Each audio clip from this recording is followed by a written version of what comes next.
My name is Corley Holbrook. I'm with USDA-ARS here in Tifton, Georgia. I do peanut breeding and genetics, and I certainly want to start by thanking the Georgia Peanut Commission for their continued support of our breeding program. My breeding program has been primarily focused on disease resistance, and the ultimate goal is to increase on-farm profitability. So I guess I'm best known for our work in developing nematode-resistant varieties. Of course, we released Tifguard in 2008, and that was the first nematode-resistant variety that had good resistance to TSWV also. It's very high level of resistance. The gene came from a wild peanut species, and growers that use Tifguard can basically eliminate nematicides. So hopefully, and I think it has increased on-farm profitability for numerous growers. Later, we released TifNV HIOL, which combines nematode resistance with the HIOL trait. In the last year, we've released two other nematode-resistant lines, Tif Jumbo, which is a Virginia type with nematode resistance and HIOL, and a line that we've proposed to be named TifNV-HG for high grade. That's a runner type, nematode resistance, HIOL, but it's just an improvement over TifNV. It has better yield, better grade. But what I want to focus on today is our work in developing leaf spot resistant peanut varieties. The field that we're in right now is a non-sprayed field. It will receive no fungicide sprays, and it contains about 25 selections from a backcross 1 or backcross 2 breeding approach. It has genes for leaf spot resistance, once again from wild peanut species. It's a very high level of resistance. We have completed 3 backcross generations, but we're still selecting within the 3rd backcross. What we're talking about has been made possible by the Peanut Genomics Initiative. And we're working very closely with Peggy Ozai-Sakins and Juliette Chu and David and Soraya Bertioli up in Athens to use the marker-assisted selection to accelerate our backcross breeding approach. Backcross breeding is a standard conventional breeding approach. People have been doing it for decades, but with marker-assisted selection, we can just do it a lot faster.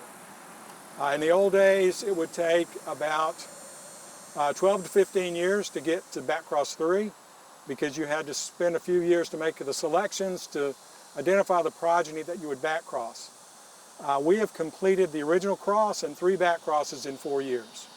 So now we're trying to identify the lines that we hope to release as leaf spot resistant varieties. Like I said, this field is a replicated field, 4 replications with about 25 selections. It will receive no fungicide sprays. Another part of the farm, we have the same genotypes in a 4-rep test with full fungicide sprays. So we'll compare both of those and hopefully identify the ones that give you the highest profitability. So if you'll recall the report that I gave last year at the Peanut Report Day, we did this with the backcross 1 material. We identified 4 breeding lines that had extremely high levels of resistance to leaf spot, and they were the top yielders in a non-fungicide spray. Some of them were also the top yielders in our full fungicide sprays. Surprisingly, when we did the economic analysis, the top economic return was one of these breeding lines in a full fungicide spray. It was about $30 per acre more than the top line from a no fungicide spray. I think the reason for that is we're controlling leaf spot, but we're not controlling soil-borne diseases. So in this field that receives no fungicide sprays, we really have more soil-borne disease than we'd like. So we're approaching that. We're trying to solve that with 3 approaches. 1, we may find a line in the backcross 2 that has better soil-borne disease resistance. We may find it in the backcross 3 generations. So that's one approach. The other approach is we've now put in a 3rd test with these lines, and it's what we call a minimum spray. We have, at 60 days after planting, we use Convoy at a full rate.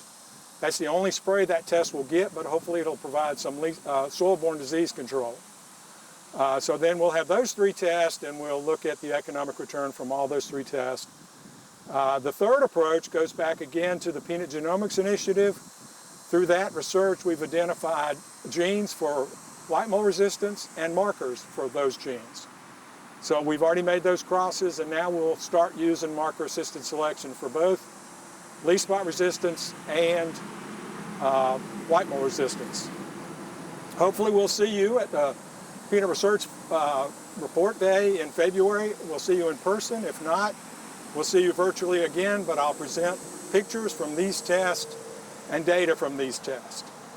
And if I've left time for any questions, I'll be happy to answer questions.